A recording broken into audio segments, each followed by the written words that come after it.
Wow. They did the epidural, and the epidural was flawless. It worked. It worked. And I was shaking, but like the good kind of shake that you're like not in pain. You're just excited to be there shaking and not in pain.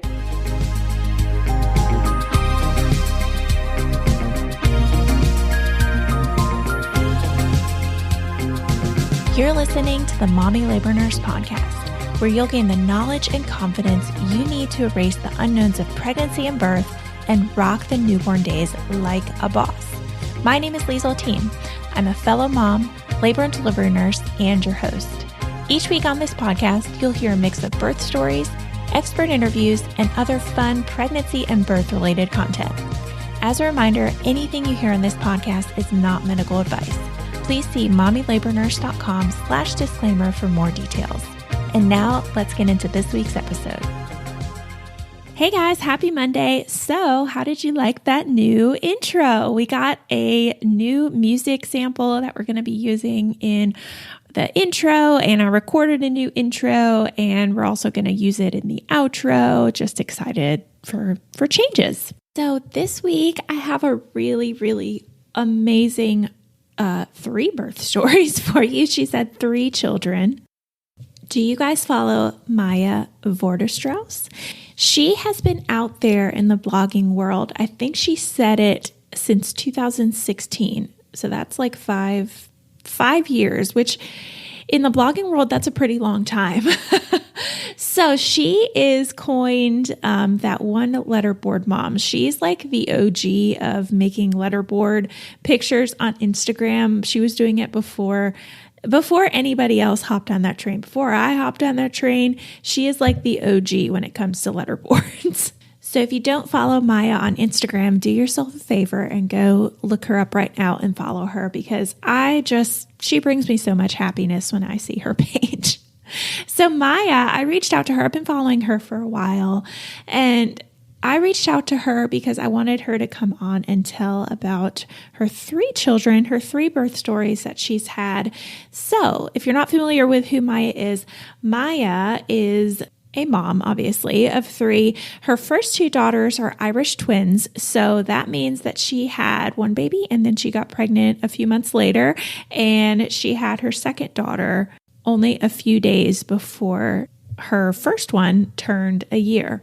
So her first 2 are very close in age, and then she has a little boy who's very cute.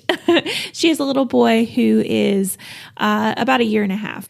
So she came onto the podcast today and talked in depth about all 3 of her births. And I gotta say, this birth story, all 3 of them, this episode, I got chills a few times when she was talking, and I'm not going to spoil the episode for you. She's a wonderful storyteller, and you guys are going to love her.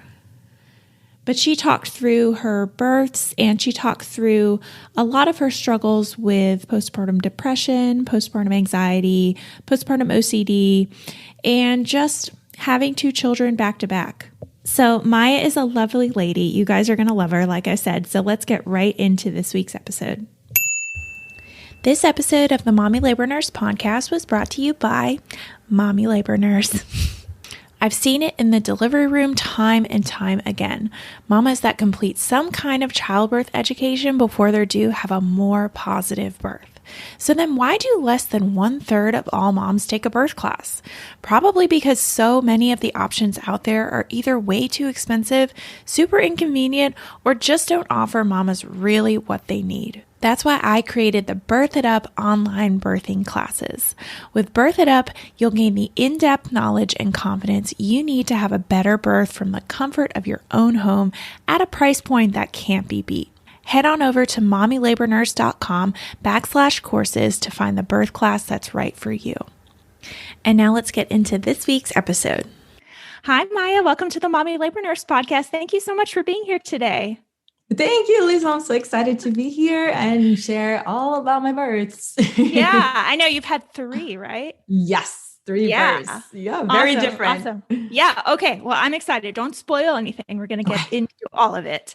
But can you just start by telling our listeners a little bit about yourself and your family, where you're from, what you do, all that good stuff? My name is Maya Vorderstrass. I am a mom of three, two Irish twin girls and a boy. I was born and raised in Brazil, and I moved to America when I was 22. And now we live in Georgia, where I'm a mom blogger, and I talk about the ups and downs of motherhood. And I'm super open about my mental health journey, and especially how we changed after kids. That's my short story. Yeah, no, I love it. I've been following you for a while, and you do lots of letterboard stuff. You were starting to do letterboard stuff before I was even doing letterboard stuff, before I was mommy. So you go way back. When did you start blogging? I started after I got pregnant with my second baby, so in 2016. Okay. Yeah. So you're one of the OGs. That's a long time blogger. That's nice. Cool. So we are doing a birth story, obviously, today, guys. Mm-hmm. So Maya, usually what I ask people to do is kind of go back to your first one. If you had any issues getting pregnant, or if you had any, if you're open to sharing, if you had any losses in the beginning or anything like that, kind of go back and tell me that journey of you getting pregnant the first time, and then we can talk about that birth. Sure.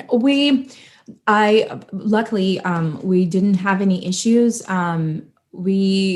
We decided after 2 years of marriage that it was probably a time to try for a baby. And it was actually, I was very, very caught off guard, because I got off the pill, and then a month later I was pregnant. I had no idea it was going to be that fast. I was shocked, and I knew nothing, right? I knew nothing. So it took us about a month of trying, and I found out I was pregnant during the Walking Dead conference in New York City. Nice. You're awesome. Yeah. Perfect. So wait, whoa. How did that happen? How did you find out? Did you pee on a stick in the middle of it? Yeah, I did. I ran to Walmart because I felt so weird. And my husband stayed there because we were waiting there, because I bought the package to take a picture with Daryl Dixon. And because I love him. And I was like, I'm feeling weird, but I didn't tell him what was happening. I was feeling. I was like, oh my gosh, I'm 4 days late. What the heck? Probably getting off the pill. So he stayed there waiting in line, and I ran to Walmart, grabbed the test without talking to him, and I didn't tell him. And then we went home at the end of the day, and then that's when I told him I found a present for him, and I gave him the stick, and we were shocked. I fell on the bathroom floor. I actually had a kind of an anxiety attack, because it's shocking. The first time is shocking. It is. You don't even process until months later. Yeah. It's a feeling like none other, finding out you're pregnant. That's for sure. Yeah. I think, obviously it's different for a lot of people. Some people are super, super crazy excited. Some people are like, oh my God, this is totally unwanted. What's going on? And then other people have an anxiety attack like you did, or other people are just, their heart starts beating. Yeah. So, all right. So tell me how that pregnancy was. So, that pregnancy was, I've always had issues with fainting. I have something called vasovagal, and my body kind of shuts down when I'm under stress or when I'm anxious, for struggling with anxiety my whole life. So, there was a lot of fainting. There was a lot of swelling. There was a lot of, not knowing what was going on. I was so clueless. And I think that's what sparked in my heart to share my own journey, because all I saw online 5 years ago was, absolutely perfect pregnancies with, the perfect pictures and, the perfect marriage and all that. And I was like, oh my gosh, that's so not me. Of course I was excited and super happy. That's what I wanted. I was so happy it was a girl, but it took a huge toll on my body. Everything changed, everything stretched. I was fainting a lot. I was swelling a lot, and it was just way harder than I pictured, way harder than I saw in movies. But thankfully nothing ever, the baby was fine the whole time. It was just me and my mind and my body. It was very challenging, but also great, because I learned, for the next times that I was pregnant, I learned the first time the hard way. That is not picture perfect, but it's all worth it, right? Because at the end you get your baby. It is. Absolutely. So let's flash forward to that birth. Now, did you go term with that baby? Yeah. You were full term? Okay. I did. That birth was my nightmare birth out of my three babies. So all of my pregnancies were incredibly different, and all of my births were super different. So for that birth, the doctor, I didn't know anything, right? The doctor said, you know what? I need to fit you in a schedule. So we're going to do an induction. My body was showing no signs of labor or anything, except for Braxton Hicks. And then when I was 40 weeks exactly, he was like, we're going to induce you because my schedule is too busy. So I was like, that's interesting. I didn't know that I should fit the doctor's schedule, but okay. I mean, what do I know? Right. Yeah. So, I think it was 40 weeks one day. And I went in there at 7:00 in the morning. It was very interesting because I had never heard about it. It was like a pill that they put in me, and it was supposed to start the whole process. And I was on it for about, I think, 12 hours to wait for that pill to work, and then Pitocin and a few other things. I can't remember very well. But the interesting thing was that my epidural didn't really work very well. So I had those contractions that were not really my body's natural contractions because I was being induced. Not that I understand any of it, but they were very, very painful. Much more painful than a different birth that I had, right? So you could tell that it was an induction contraction.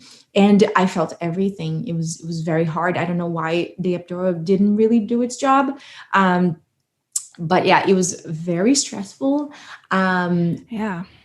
During the night, I remember this is a part that's I've never shared this before, but I'm going to, because I think I'm in therapy and I'm talking about some things that scarred me in the past, but it's really good because I'm trying to get over some traumas. And a traumatic event happened there at about 3:00 in the morning. A resident doctor that I had never seen before, she walked in and she said, I'm going to check you. And my cervix is in a weird spot and it was really painful to check. So my OB said, you don't have to get checked until, the morning. We'll figure it out. It's fine.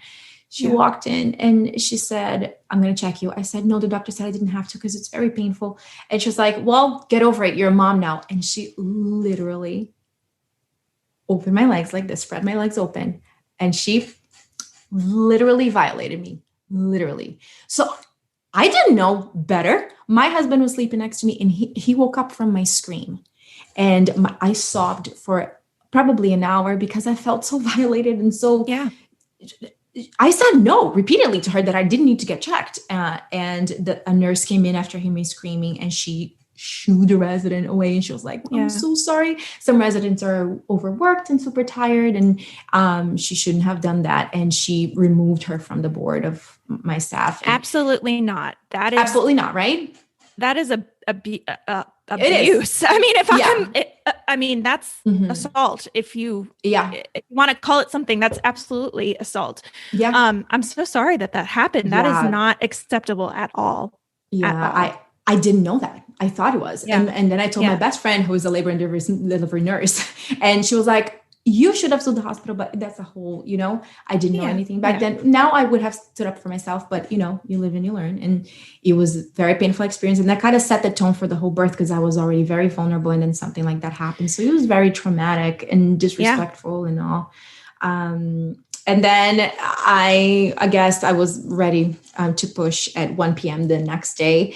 And I pushed for an hour and 40 minutes. And it's so bizarre because I was in so much pain, right? Because the epidural kind of didn't work. And there was blood coming through my pores.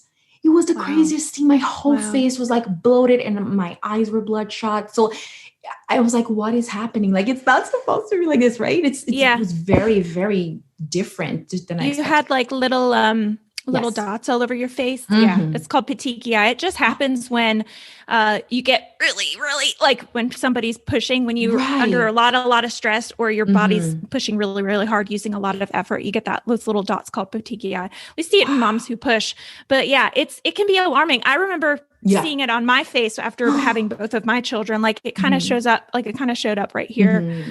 Happens a lot to moms in first trimester throughout your pregnancy. If you vomit a whole lot, that's another one where you're using a lot of intra-abdominal muscles. So you're like pushing a lot with your face. So that can happen. But yeah, I'm glad to know. Nice. It was like super intense. I was like, I was not ready for this. Like, I didn't learn about this in the class, And no, I guess you're right. They don't really teach you that your face can blow up like that, and you can get a lot of swelling and have like all these broken blister kind of looking things all over your face. So. Absolutely. And I didn't know any of it. And I was like, I just want my baby to be okay. because I was pushing for like almost 2 hours. And I was like, oh, okay, when's she coming out and all that. And then she came out and it was amazing. I cried my eyes out, and it was very, very awesome to see, you know, my husband cutting the cord and all that. And then the doctor was like, you know, now we're gonna get the placenta out. And I'm like, get what out? Yeah. Yeah. And then I birthed the placenta. I had a lot of hemorrhage and all that, but thankfully, I tore a 4th degree tear, and so all the things. Jeez. You went through the ringer. Yeah, it was. I know a lot of people having much worse than I did. I know a lot. But no, more don't say that. Yeah, don't right. Say that. Look at me, gaslighting myself. No, you're right. But you're right in a sense that there are certain things that happen to people, and you have this, you know, scale on your own. You think like, oh, my story is not as terrible as this, that, and the other, but it's still your story, and you still went through it, and it's still, you know, it's still yours. So I want to ask you though, I know you said in the beginning that you struggled with some mental health issues. So was this after your first one, or was that after your second one? Tell me kind of what happened after you had your first daughter. Sure. My whole life, I had generalized anxiety disorder with panic. That's something that I was used to since my teenage years. But after, I think that kind of, to me, it was traumatic. So my traumatic birth. And so the doctor, I had my 6-week appointment. I was fine. I was okay. Colicky baby and all that, but I was getting by okay. And then when I was 8 weeks postpartum, I got pregnant again. So that was a very, you can imagine, it was the surprise of my life, right? And I do think that not being able to have a little bit of time somewhere there to have recovered before getting pregnant with a second baby was when my body was like, what the heck is going on? Something is not right. And I developed postpartum depression, which is something that I did not acknowledge until I was about 15 months postpartum with my second baby. After a lot of postpartum rage and breaking a few things and not understanding, and a lot of shame around what was going on. Because I'm known as like a happy mom, right, on Instagram. And to me, it was so hard to admit that I had a problem because I punched a hole through the wall in my bedroom one day that I was super, super angry. So that I developed postpartum depression. I got diagnosed and I went on Zoloft for 6 months. And it saved my life, saved my marriage, saved me being a mom, and saved everything. And a lot of alone time, a lot of Zumba time, a lot of taking care of myself and acknowledging that it wasn't my fault. Those things just happen. Things change after birth. Your brain changes. Everything changes. The pressure, learning how to be a new mom. And I had to learn how to be a mom and add in a second colicky baby on top of all of that. So my daughters are the same age for 8 days. Like that's how crazy it is. So that is insane. Yeah, it's insane. I went through a lot, and my mental health did too. So it was really amazing and liberating and very powerful to acknowledge that things change after birth. And I'm still a good mom despite all those things. Yeah. So tell me, Maya, how was that second pregnancy after just giving birth? 8 weeks ago, like how was that pregnancy different than your first one? It was the most flawless, Pinteresty, Instagrammable pregnancy of all time. I didn't find out I was pregnant until I was 11 weeks pregnant. Wow. No nausea, no bloating, no absolutely nothing. Everything was perfect. And then I didn't get my period for like 3 weeks, and I was like, that's weird. So I took 7 pregnancy tests because I was like, right? I'm sure you were like, what? I wanted to have said yes, but I was like, I blurted out a very bad word, and I was like, what? And then I took 7 pregnancy tests, and I called him and I said, come home. I have something to tell you. And everyone was in denial. Me, my parents, everybody. But it was like 3 days before I turned 12 weeks pregnant. Wow. And it was great because basically my first trimester was over. I barely gained any weight. And the only reason why I'm saying that is because I gained about, I think 40 something pounds with my first. And that was really hard on my ankles and all that, all the bloating and swelling. So the second time around, I gained 20 pounds. And it was just great. I was just doing things. I was organizing my house, and Zoe was learning how to walk and all those things. And it was perfect. It was great. It was a beautiful pregnancy. It was really beautiful. I'm really thankful that I had that after such a hard first pregnancy. And yeah, that's how the pregnancy went. It was really, really great. Awesome. Well, let's get into her birth, because you had girl, boy, right? Yes. Boy. Okay. I was thinking because I've seen that video on Instagram of you finding out that you had a boy, but I couldn't remember if it was like the second one or the third one. So tell me, second girl birth, how that went, because you said it was very different from the first time. Yes, very different. So when on her due date, August 2nd, 2017, I started contracting at like 10:30 p.m. And I started crying. So I was like, this is it. Because I with my first, I didn't have like natural contractions and my body didn't go into labor. But I felt that it was it, even though I had never felt before. So I started crying. I said, Tim, I think this is it. So my mom stayed with Zoe and we went to the hospital. I was already 6 centimeters dilated. Wow. They did the epidural and the epidural was flawless. It worked. It worked. And I was shaking, but like the good kind of shake that you're like not in pain. You're just excited to be there shaking and not in pain.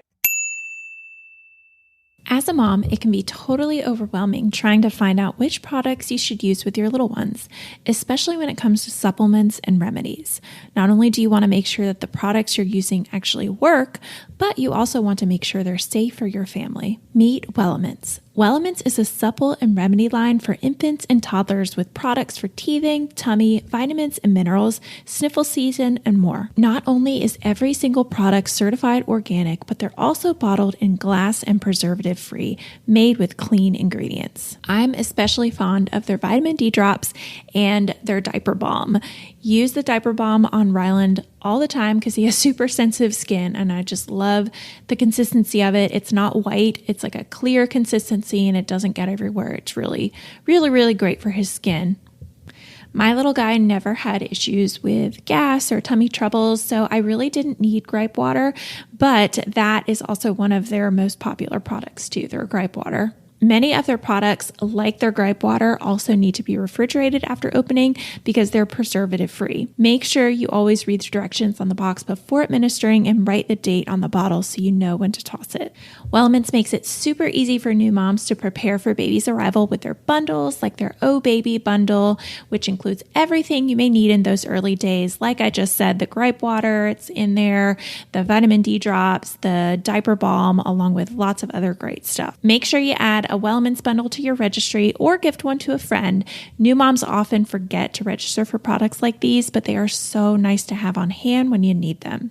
No more running to the store in the middle of the night to grab gripe water. No, thank you. For a limited time, you can use my code Liesel, Liesel, for 15% off your entire order at wellements.com. This can also be stacked on top of their already discounted bundles. I can't wait for you to try these products. And now let's get right into this week's episode. And it was just one nurse that was an absolute angel. It was a different hospital, by the way, because we had moved. It was a wonderful hospital. So yeah, it was one nurse. And then at like 7:30 in the morning, she went to check on me and she was like, I see her head.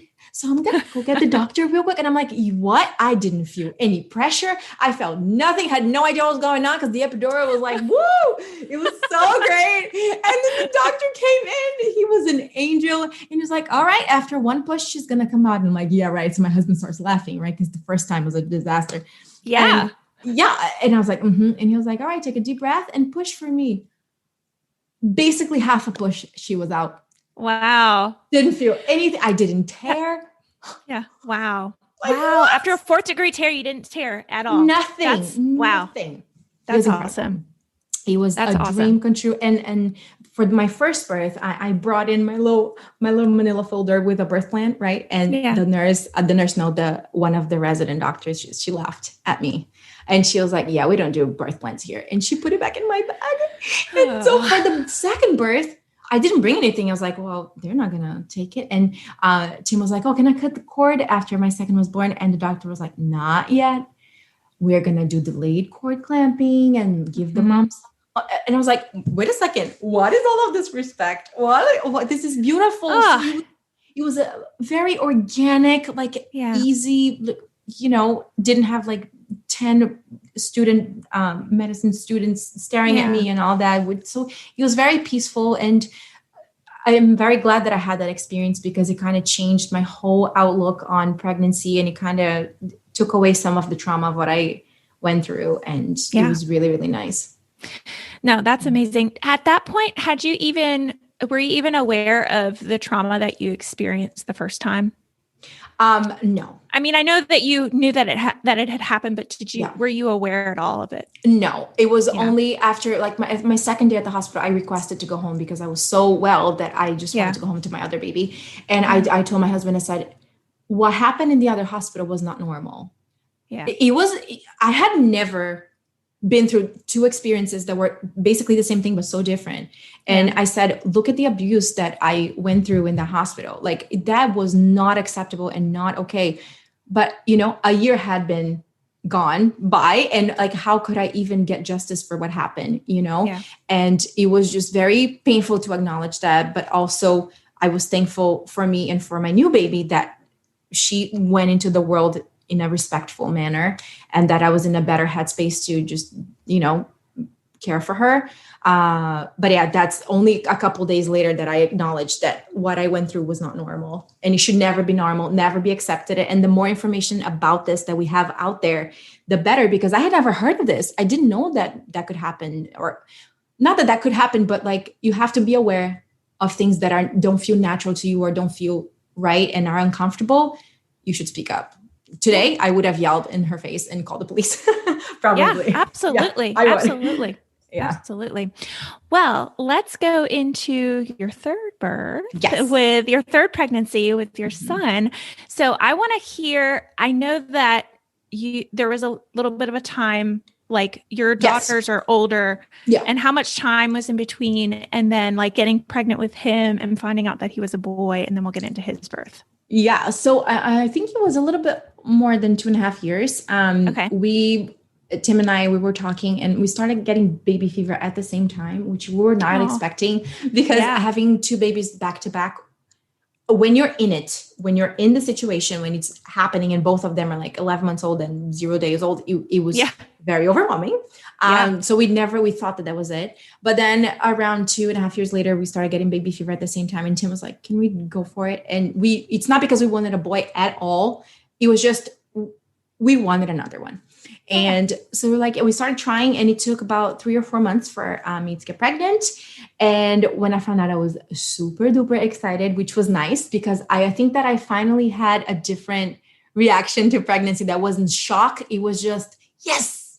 It was like, yes. So I did it. Yes, we did it. Yes. And, I knew what to expect. And, my world wasn't being turned upside down. It was just something that we really, really wanted, and we knew what to expect. So we found that out, and I thought it was going to be another girl, and so did Tim.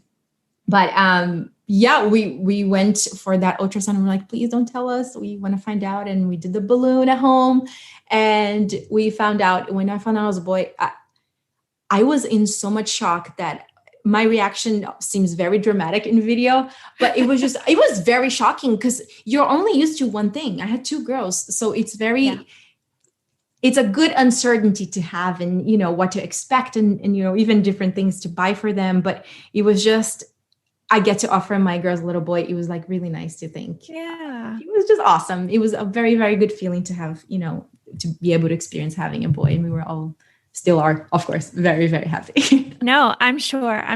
So tell me, how was that pregnancy like in comparison to, so you had one like crazy, horrible pregnancy, and then you had an Instagram pregnancy. Yeah. So how was his pregnancy? All right. That baby crying means it is time for this week's segment of Birth It Up Babies. All right. So this submission is from Ina Jonathas. I think that's how you say her name. It's from Ina on Instagram. So this one was only a few days ago, actually. So Ina says, I took your Birth It Up Natural Series course. I watched it at 16 weeks, then again at 34 weeks. I felt so prepared going into labor. I had a plan in my head that I wanted to have a safe, healthy, and unmedicated delivery, but knew the main goal was safe and healthy for baby and mama. I was able to deliver unmedicated, and as a first-time mom, only pushed for 17 minutes. All of my nurses and doctors were so impressed with how educated I was as a first-time mom throughout my pregnancy, and I attribute it completely to your course. Thank you so much. That is so sweet. Thank you so much. I love when people say, I love for you guys to have the births that you want to have. Of course, this mom was successful in going unmedicated. That's what she wanted to do. But I so much love it when you guys say, I felt prepared. I felt educated. I felt ready going into birth. That is what I am trying to achieve when I am putting out these birth courses and when I'm having you guys take these birth courses. So that just warms my heart when people say that they felt super prepared and super ready. So if you are interested in checking out the course that Ina took, she took the Natural Series. So you can head over to mommylabornurse.com and click on the Natural Series to learn more. All right, let's get right back into this week's episode. So his pregnancy for the first and second trimester, it was first trimester, lots of nausea, lots of vomiting and all that. Second trimester, blissful, amazing, cute dresses and all that. And then we moved to Georgia from New Jersey. And that's when issues started, just because I was on bed rest for about 2 months because I had a 2-centimeter kidney stone. Ooh. Yeah. Usually you hear 2 millimeters, right? It's a tiny stone, the size of a grain of sand. I had a 2-centimeter kidney stone that we didn't know that I had. So I couldn't walk. I couldn't pee. I couldn't get up. I couldn't move.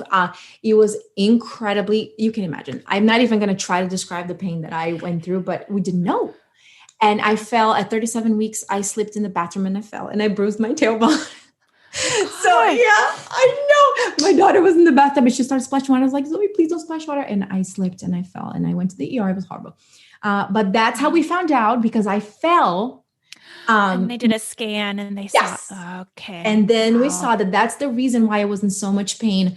It was because I had a 2-centimeter kidney stone that I had removed a month after he was born. Yeah, it was, but it wasn't my pregnancy. It was because of the stone. Right. Yeah, exactly. Did that affect labor at all with him? I don't think that it did. No, it didn't really affect it. Okay. No, I couldn't walk anymore. So I probably because of that, I think my body was so exhausted from fighting the pain for so long that when I got there, like labor and delivery, I was like, I don't know if I'm in labor, but I can't be home anymore. So they took me in. Yeah. So, okay, that's a good transition to his birth. So tell me kind of the events surrounding, did you go into labor on your own with him, or were you induced again, or what kind of so I was in so much pain, but I couldn't tell what was kidney pain and what was being in labor. But I oh my gosh, what was I? I was probably near 41 weeks, I think, or something like that. And I went to labor and delivery. I couldn't even walk out of the car. So they wheeled me in and I was 4 centimeters dilated. So they're like, we're going to take him in. I was crying a lot. I don't know why. Every day, every time I had a baby, on the day, I just sobbed the entire day. I think you kind of feel that it's coming. It's a very weird feeling. It is. Yeah. And again, another super respecting hospital. Nurses were incredible. Doctors were incredible. I was in labor just overnight, and then he was born in the morning. I pushed for about 8 or 9 minutes. Okay. And good. He came out perfect. He swallowed a lot of fluid. So it was very scary for me. My heart was out there and he could barely, breathe and all that. And they were taking care of him for about, I don't know, maybe 20 minutes. But all of that, again, they did a delayed cord clamping without me asking, and they took very, very good care of me. And I also requested to go home the next day. Because I just wanted to be home. Yeah. But it was not eventful at all. Yeah. Well, good. I mean, that's a good way to like end things, right? You don't want it to be like crazy, like eventful at the very end. Yeah. I do want to ask you, Maya, if you don't mind sharing your breastfeeding journeys with each of your children, because I know with your son, you just stopped, right? Right. I just stopped. Right. Okay. So tell me about, journeys for each one of them. Right. So breastfeeding, the 3 times was incredibly painful for me the first like 2 or 3 weeks, like unbelievable pain. And I pushed through it, but it was incredibly painful. It wasn't like a natural thing that just happened to me. It was just a lot of work, a lot of lactation consultants and all that. With my first daughter, we breastfed for 5 months. And then my milk dried up because of I got pregnant. So for some reason, which is very common, Yeah. I see so many pregnant women nursing their toddlers. They're able to, then I think it's incredible. And I think it's great. I just didn't know that you could lose your milk, and it did. And it shattered my entire world. And it was very hard for me. And I'm pretty sure that also contributed to my postpartum depression because I felt like a failure at the time, not knowing, again, first baby, didn't know that I'm definitely not a failure for putting my baby on formula. So my milk disappeared and we started doing formula, same bond. It was beautiful, but it was just for the little transition to adjust from being a vessel to her to watching her take a bottle was painful for me. And then it wasn't anymore. And then it was great. I love the convenience of bottles. And I just love that my husband could give it to her too. And that was after she was 5.5 months. And she was always very happy with her bottle. And then for my second daughter, we extended breastfed for about 22 months. She was 22 months when I decided to stop. I was super touched out. I couldn't, it was beautiful. It was amazing, but she was like incredibly codependent, and she wouldn't settle. She didn't have a pacifier. She would not do anything without nursing. And at some point it kind of like, you're like, I think it's time to have my body back, especially because we wanted to have another baby. So we decided to end, and it was painful too, emotionally. But it was an easy transition for me. It was painful for the first few days, but I didn't get engorgement. It was very, very, very easy transition. Yeah. And then for my third baby, Archie, I developed postpartum OCD with him. So it was just a lot of mental health stuff going on. So, being on my third baby, I was like, you know what? I'm going to stop now because this time I don't want to punch a hole through the wall. So let's just assess the situation. So I was diagnosed with postpartum anxiety and postpartum OCD with intrusive thoughts and all that stuff. So I was like, you know what? Let's wean because he was starting to get, would only settle with nursing and all that, and was waking up 1,000 times a night. And although I'm very thankful that we had beautiful, successful breastfeeding journeys, I do think that it's very important to know your limit and know when to stop, because you also deserve attention and you also deserve care. And you having to stop doesn't mean you're a failure. It just means that you're respecting your body, and they're going to get over it. They're going to have to wean at one point or another, you know? So I think it was a good timing for us at 16 months to stop. He's thriving. He's doing super well, more independent, and still won't take a bottle, the stinker, but we're working on it. Yeah, it's okay. Yeah. Now tell me, you said you had postpartum depression, the first kind of go around. Right. And going into your second one. And now this third time with the anxiety and the OCD, how were those different for you? Like, what did your brain, what sorts of differences did you feel? Okay. So with postpartum depression, I was incredibly sad and I had rage. I was just angry the whole, not the whole time. I just developed rage after my second. And I was sad, nothing would make me happy. And it's interesting how it differs from woman to woman, but like, I didn't have a problem bonding with them. I felt connected to them instantly, but, I was triggered by many things. So when both of them, because they were so little, when they screamed at the same time, it was triggering. So I would have a panic attack and, slam the cabinet door, never touch them ever. But I would slam a cabinet door. I would slam the door. I would just kick something like the couch or something. And it was something so real and so overwhelming and so shameful that, that would happen to me during the day. And when my husband got home, like, of course I wouldn't tell him because he hurt too much to say and to admit.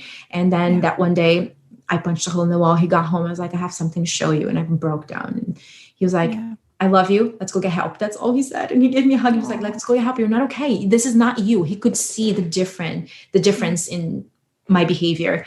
And it was obviously time to get help. And now after my third, thankfully, it's not postpartum depression, which I'm happy for, because depression just makes you really sad. And I had no motivation and I was just depressed the whole time. And with postpartum anxiety and OCD, my biggest issues have been intrusive thoughts of my kids dying, getting hurt, falling down the stairs, falling into a lake. All of those things that we are always in dangerous situations. And these thoughts last a fraction of a second, but you are so immersed in those thoughts emotionally that it feels like you're actually going through that in real life. It's very confusing. And with the anxiety just being, I think the pandemic also played a part in the postpartum anxiety, obviously, right? Oh yeah. So of course, the anxiety was just out of this world, and I was always restless and throwing myself in renovating projects and cleaning the house 1,000 times, not being able to go to bed without cleaning the house, and racing thoughts and all that. So I was like, you know what, let's get assessed. So I got assessed by a psychiatrist, my obstetrician, and now I'm in therapy and I am on medicine, and things have been so great. I can even tell you, super good. Like the intrusive thoughts after the medication. Yeah, I'm still cheering. It's been like 2 months, I think. And I'm so happy medication changed my life. I'm just, I'm so chill now. And I'm saying yes to the kids. Yes. I'm still on Zoloft because I had similar ish. I've had anxiety similar my whole life, and I had postpartum anxiety both with my boys. And I never went on medication with my first one, but I did decide to go on medication with my second one. And I totally agree with you. It 100% changed my life. Like it does something in your brain. You're like, wow. Yes. This is amazing. I am so thankful for, and that's never something that I was embarrassed to admit. I was embarrassed to admit I had postpartum depression, but to go on medication, it was like, people studied for so many years to get to this point and provide us with medication that makes us better people. Why would we not be super excited to go on it? So, I felt better to wean my son and then go on medication. Just because it's not Zoloft this time, it's a different one because I have OCD now.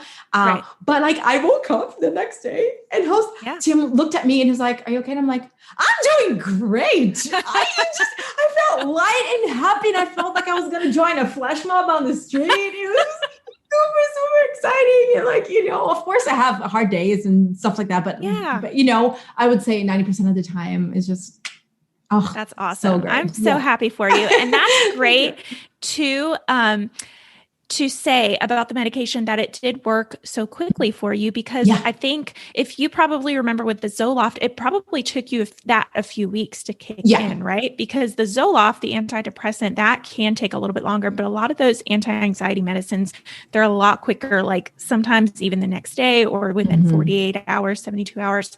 I have heard that. So that's very important to note. But Maya, thank you so much for sharing all of this. This was a wonderful episode. I'm so happy that you came on to share. This is like therapy session with Liesl. Right? We're gonna rename the podcast Therapy Session with Liesl. That's amazing. But Maya, can you tell our listeners where they can find you on social media? Because I know you're all up on social media. So where can people find you? I focus on my Instagram and my account. My handle is Maya Vorderstrasse.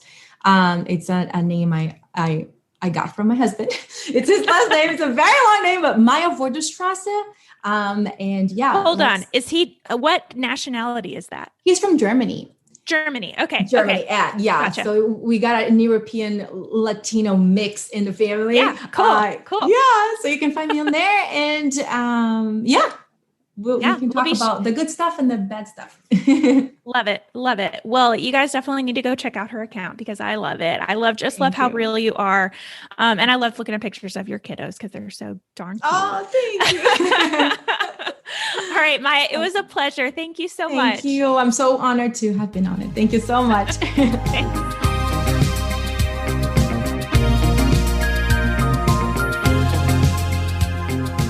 All right, guys, that wraps up this week's episode. Thank you so much for tuning in and letting me be a part of your motherhood journey. It is truly an honor.